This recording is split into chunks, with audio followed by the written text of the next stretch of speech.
ماہی اور جادوئی طوطا۔ ایک دفعہ کا ذکر ہے کہ ایک چھوٹے سے گاؤں میں ایک بہادر اور ذہین لڑکی رہتی تھی جس کا نام ماہی تھا۔ ماہی کی دنیا کتابوں، خوابوں اور قدرت کی خوبصورتی سے بھری ہوئی تھی، مگر گاؤں والے اسے اکثر عجیب نظروں سے دیکھتے کیونکہ ماہی ہمیشہ کہتی دنیا میں جادو، دوستی اور مہم جوئی کہیں نہ کہیں ضرور چھپی ہوتی ہے، بس دل سے تلاش کرنے کی ضرورت ہے۔ ایک دن ماہی جنگل میں پھول چن رہی تھی کہ اچانک اسے کسی کی آواز سنائی دی، کوئی ہے، مدد کرو۔ ماہی نے حیران ہو کر ادھر ادھر دیکھا مگر کوئی انسان نظر نہ آیا۔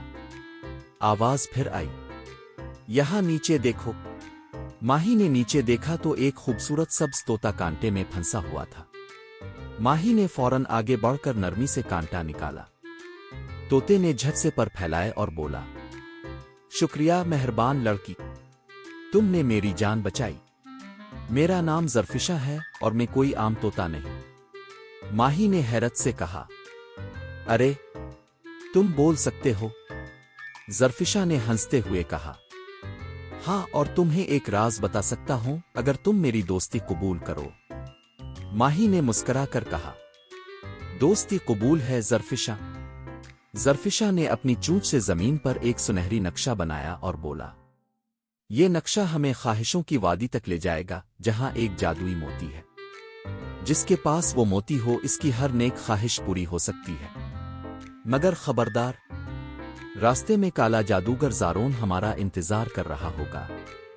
ماہی نے جوش سے کہا، چلو، ہمیں کسی سے نہیں ڈر۔ نقشے کے مطابق وہ ایک عجیب وادی میں پہنچے جہاں ہر چیز دھندلی تھی۔ اچانک ہوا میں آواز گونجی، اگر آگے بڑھنا ہے تو اپنے دل کے سب سے بڑے شک کا سامنا کرو۔ ماہی کی آنکھوں کے سامنے اس کی ناکامیاں نظر آنے لگیں۔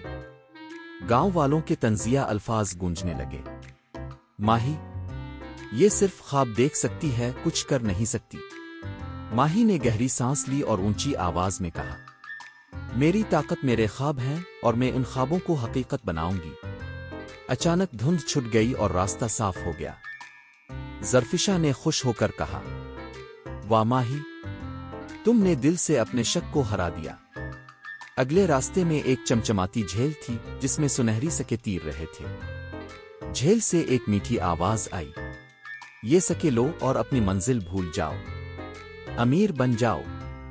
ماہی نے پانی میں دیکھا اور سوچا کتنی آسانی سے زندگی سانور سکتی ہے، مگر میں یہاں کسی اور مقصد سے آئی ہوں۔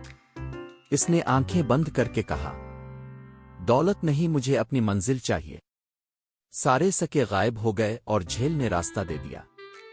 زرفشہ نے فخریہ کہا، ماہی تم واقعی خاص ہو۔ آخر کار ماہی اور زرفشہ خواہشوں کی وادی میں پہنچے۔ سامنے ایک چمکتا ہوا موتی تھا، مگر موتی کو کالا جادوگر زارون نے قابو کر رکھا تھا۔ زارون ہنسا، کوئی بھی اس موتی کو نہیں لے جا سکتا، خاص طور پر تم جیسے کمزور لوگ۔ ماہی نے مضبوط لہجے میں کہا، طاقت دل میں ہوتی ہے، جادو میں نہیں۔ زارون نے کالے دھوئیں سے حملہ کیا مگر زرفشہ نے اپنی چمکتی ہوئی پروں سے ماہی کو بچا لیا۔ ماہی نے موقع دیکھ کر زور سے کہا، محبت اور دوستی کی طاقت سے اندھیرا ختم ہو۔ اچانک زرفشہ کے پروں سے سنہری روشنی نکلی جو زارون کے جادو کو توڑ کر اسے ہمیشہ کے لیے ختم کر گئی۔ موتی ہوا میں جھولنے لگا اور پھر ماہی کے ہاتھ میں آ گیا۔ موتی نے کہا، ماہی تمہاری ہر ایک خواہش پوری ہو سکتی ہے، تم کیا چاہتی ہو؟ دولت؟ شہرت؟ ماہی نے موتی کو دیکھا اور کہا، میری خواہش ہے کہ یہ جادوئی طاقت ہمیشہ نیکی کرنے والوں کی حفاظت کرے اور زرفشہ ہمیشہ میرے ساتھ رہے۔ موتی چمکا اور پھر ہوا میں تحلیل ہو گیا۔ زرفشہ نے خوش ہو کر کہا، تم نے سب سے بڑی خواہش کی جو صرف عظیم دل والے کرتے ہیں۔ ماہی اور زرفشہ گاؤں واپس آئے۔ گاؤں والے حیران تھے کہ ماہی اب صرف خواب دیکھنے والی نہیں بلکہ ایک بہادر ہیروئن تھی۔ اب ماہی اور زرفشہ ہمیشہ ساتھ رہے۔ گاؤں والے ان کی کہانیاں نسلوں تک سناتے رہے، اور یوں ماہی نے سکھایا کہ اصل جادو دوستی، محبت اور نیکی میں ہوتا ہے۔